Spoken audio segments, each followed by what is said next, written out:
दरम्यान नाशिकमध्ये ठाकरेंच्या निर्धार शिबिरात बाळासाहेबांच्या आवाजात क्लिप ऐकवण्यात आली। या व्हिडिओतनं भाजप आणि शिंदेंवर निशाणा साधण्यात आलाय। भाजप हिंदुत्वाचे खरे मारेकरी आहेत अशी टीका भाजपवर केली आहे, तर गद्दार दिल्लीमध्ये मुजरे जाळत आहेत अशी टीका शिंदेंच्या शिवसेनेवर करण्यात आली।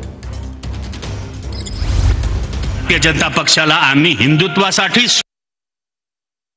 मोठे केले, पण आज हिंदुत्वाचे खरे मारेकरी कोणी असतील तर हेच हिंदुत्व ही काही तुमची खासगी मालमत्ता नाही। अरे हिंदूंमध्ये भांडणं लावली जात आहेत, जातीत पोट जातीत मारामाऱ्या लावून ते नाना फडणवीस मजा बघतायत।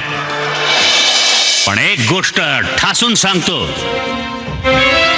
तुमचे 100 बाप खाली उतरले तरी शिवसेनेचं अस्तित्व तुम्हाला संपवता येणार नाही। अहो, महाराष्ट्राला लाचार आणि गुलाम करण्यासाठी त्या व्यापाऱ्यांनी शिवसेना तोडली।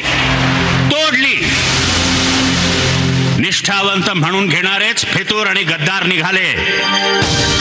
ते गद्दार एक जात दिल्ली पुढे स्वतःची सिलेंडर वर करून अरे मुजरेत झाडतायत।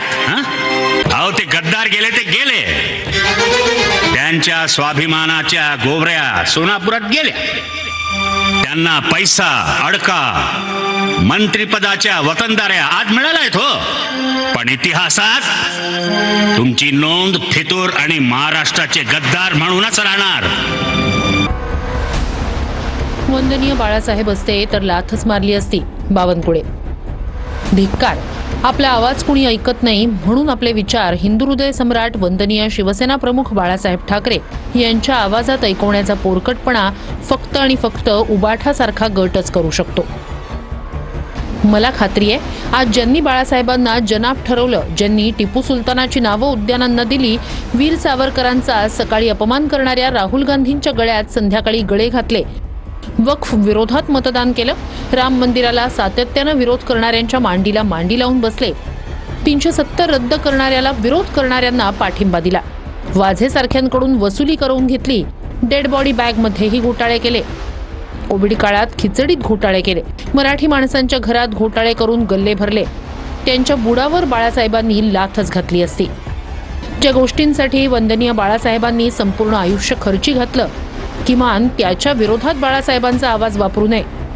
त्यांचे विचार बुडवलेत, किमान मृत्यूनंतर त्यांच्या आवाजाचा असा गैरवापर करू नका। मंत्री चंद्रशेखर बावनकुळे।